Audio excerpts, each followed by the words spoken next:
All right, hello everyone. Hope everyone is doing well. So for the last week and a half or so, we've been working on simplifying radicals and multiplying and dividing radicals. So we're going to move on to adding and subtracting radicals. So adding and subtracting radicals is just like adding and subtracting algebraic expressions. You have to make sure that when you are adding and subtracting that you're only adding and subtracting the like radicals. So important things to remember when you are going to be adding and subtracting radicals. First thing, make sure the radicals are in simplest form before you add or subtract.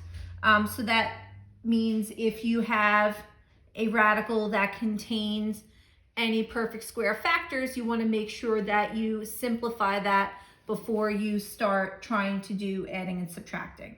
Plus, you can't add or subtract it unless it has a like radical that you would be able to do the operation with. Second, in order to add or subtract radicals, the number inside the radicals must be the same. I already talked about that. And this is called the radicand. So the radical sign is called a radicand. When the radicands are the same, then you can add or subtract only the numbers in front of the radicals, which is the coefficient. The radicands are treated like variables.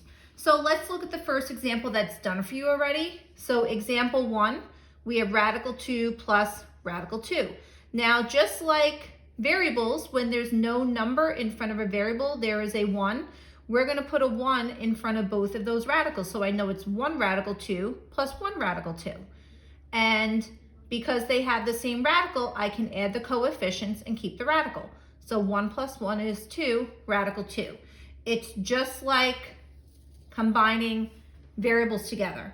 X plus x means 1x plus 1x, and 1x plus 1x is 2x. So it's the same thing, just instead of having an x, you have a radical sign. So just a little note, these numbers can be added because the radicands are the same. However, only the numbers in front, which are 1s, are added. Nothing happens to the radical 2. It is almost like an x. So in example number 2, we have 2 radical 3 plus 4 radical 3. So because my radicands are the same, I can add together the coefficients. So 2 radical 3 plus 4 radical 3 would be 6 radical 3 because I'm adding the coefficients and I'm keeping the radical. Example number 3, we have 6 radical 5 minus 4 radical 5. So because the radicals are the same, I can subtract the coefficients. So 6 minus 4 is 2, and I keep my radical 5. So now what happens if you have radicals that are not the same? So if that happens, you want to see, can you simplify the radical so you would get like radicands? So when the radicals are not in simplified form, we must simplify them. So in the example done for you, we have radical 3 plus radical 27. Right now, they are not the same, but the radical 3 gives me a clue as to what one of the factors of 27 has to be, because in order to be able to combine them, the radicands have to be the same. So radical 27 can simplify to radical 9, radical 3, 9 being the perfect square, 3 being the non-perfect square. I take the square root of 9, which is 3. I bring down my radical 3. So now I have radical 3 plus 3 radical 3. Remember, when there's no coefficient in front of a radical, it's a 1, so I want to make sure I put it there. And now I can add 1 plus 3 is 4, radical 3. So now let's turn to the next slide and we'll do some more examples together. Okay, so example number 5, we have 4 radical 2 plus 3 radical 50. So right now, the radicands don't match. So I want to see, can I simplify one of the radicals so that the radicands would be like? Now 2 doesn't have any factors that are perfect squares, but 50 does. 50 has factors of 2 and 25. So I'm going to rewrite 50 as radical 25, radical 2. Remember, you're always trying to find the largest perfect square factor of your radical when simplifying.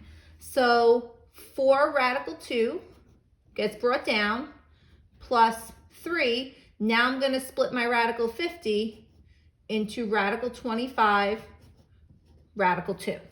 Now I'm going to take the square root of my perfect square. So the 4 radical 2 gets brought down, plus 3. The square root of 25 is 5. So now that's going to multiply with the 3, radical 2. I want to multiply my 3 and 5. So I have 4 radical 2 plus 15 radical 2. Now my radicands are alike. So that means I can add my coefficients and keep my radicand. So 4 plus 15 is 19 radical 2.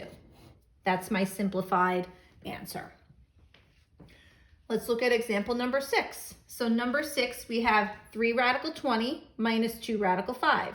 So right now my radicals do not match, but I want to see, can I simplify my radicals so they would match? Yes, I can simplify my radical 20.